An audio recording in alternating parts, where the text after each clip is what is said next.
أعوذ بالله من الشيطان الرجيم.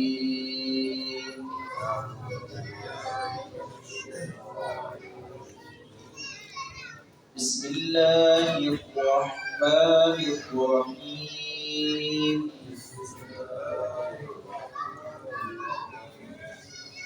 ألم أعهد إليكم يا بني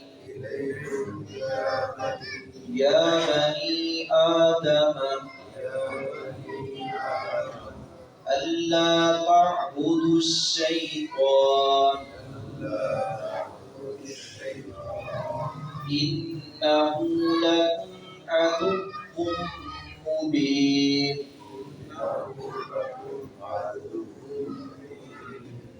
وأن اعبدوني هذا صراط مستقيم. ولقد أضل منكم جبلا كثيرا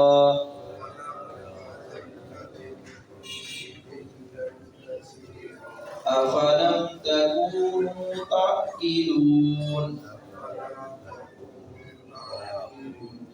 هذه جهنم التي كنتم توعدون. جتنے بھی دنیا میں انسان اور جن بس رہے ہیں سب اللہ کے حضور جواب دہ ہیں اور سب کا حساب کتاب ہوگا. دو ہی مخلوقات ہیں، ایک انسان اور دوسرے جنات.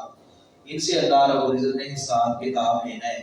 باقی جتنے بھی جانور ہیں، پرندے ہیں، درندے ہیں، ان سے حساب کتاب نہیں ہوگا. حساب کتاب کا مکلف صرف انسانوں اور جنوں کو جزا سزا کا مکلف ٹھہرایا گیا ہے.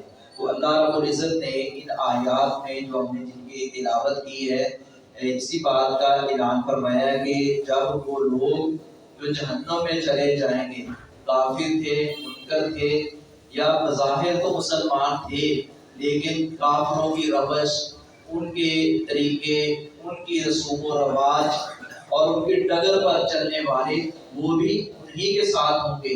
کیونکہ کلام اللہ بھی اسی بات کا اعلان کرتا ہے. رسول اللہ صلی اللہ علیہ وسلم نے بھی یہی بارہا فرمایا. کئی ایک احادیث سے ثابت ہے، آپ نے فرمایا کہ جس سے تم محبت کرتے ہو اسی کے ساتھ ہوگے، اور جن کی صحبت بندہ اختیار کرتا ہے پھر انہی کے ساتھ ہوگا. تو اس لیے ہمیں چاہیے کہ اچھے لوگوں کی، نیک لوگوں کی، اہل ایمان کی اور صالح اعمال کرنے والوں کی صحبت اختیار کریں اور ان کے پاس ہم بیٹھا کریں تاکہ ہمیں اچھی بات ملے، بھلی اور سبق اچھا ملے، تو تاکہ ہماری آخرت بہتر ہو جائے. یہ سارے لوگ جہنم میں چلے جائیں گے تو پھر اللہ رب العزت پوچھے گا یہ وہ جہنم ہے جس کا وعدہ کیا گیا تھا، تم انکار کرتے تھے، اور یہ وہ وعدہ ہے جو عالم ارواح میں لیا گیا تھا.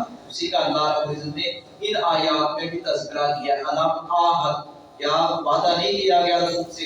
یعنی جب یہ ہم بارہ سنتے ہیں کہ اللہ رب العزت نے میدان ارواح میں تمام روحوں کو جمع کیا، تمام روحوں کو جمع کیا اور پوچھا الستو بربکم، کیا میں تمہارا رب ہوں یا نہیں؟ سب نے کہا قالوا بلا شہدنا، اللہ کیوں نہیں، تو ہی ہمارا رب ہے. اب ہمیں چاہیے کہ جو ہم وعدہ کر کے آئے ہیں میدان ارواح میں ہم اس پر پکے رہیں، اس پر پکے رہیں. یہ نہیں کہ مشکل کشا، حاجت روا، غوث اعظم اللہ کے علاوہ کسی اور کو بھی ٹھہرایا جائے اور تھوڑی سی تکلیف آئے تو اللہ رب العزت کو چھوڑ کر در در کی خاک چھانی جائے. پھر اس کا مطلب ہے کہ ہم نے رب العالمین کا مطلب اور مفہوم نہیں سمجھا اور ہم نے اللہ رب العزت کی قدر نہیں کی، اور جو میدان ارواح میں ہم نے وعدہ کیا تھا اس وعدے کی ہم خلاف ورزی کر رہے ہیں. ہمارے قول و فعل میں تضاد ہے. علم آہد، کیا نہیں میں نے وصیت کی تھی، کیا نہیں میں نے وصیت کی تھی کہ تمہیں یا بنی آدم، اے بنی آدم، اللہ تعبد الشیطان، کے نہ تم عبادت کرنا شیطان کی، انہ لکم، بلا شبہ وہ عدو دشمن ہے، مبین، کھلم کھلا.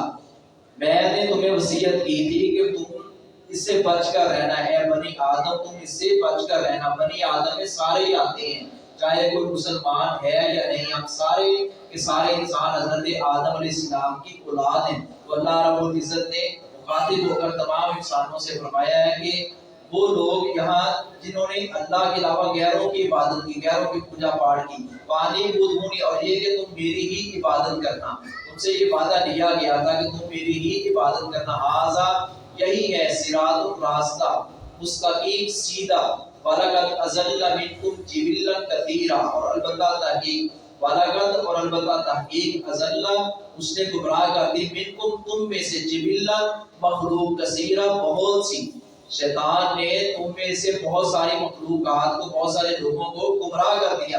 افلم تکونوا، کیا پھر نہیں تم تھے، تعقلون اگر رکھتے، تمہارے سامنے سب کچھ ہوتا رہا کہ بستیوں کی بستیاں، علاقوں کے علاقے پریا پیٹ ہو گئے، سیلاب آیا، زلزلہ آیا، تباہی اور بربادی سے وہ سارے لوگ جو ہیں وہ زمین بوس ہو گئے، سب کچھ تم اپنی نگاہوں سے دیکھتے تھے، غرق ہوتے لوگوں کو دیکھا، شیطان نے یہ پھسلایا، لیکن تم نے عقل سے کام نہیں لیا، تمہیں چاہیے تھا اس سے سبق حاصل کرتے، تمہیں چاہیے تھا اس سے عبرت اور نصیحت حاصل کرتے۔ ہذہ جہنم، یہ ہے جہنم، الذی جس کا تم تھے توعدون وعدہ کیے جاتے، جس کا تمہیں بار بار کہا جاتا تھا، وعدہ کیا گیا تھا کہ اگر جہنم میں جاؤ گے، اگر اچھے کام نہیں کرو گے، یہ وہ جہنم ہے، اللہ ہمیں اس سے محفوظ کرے۔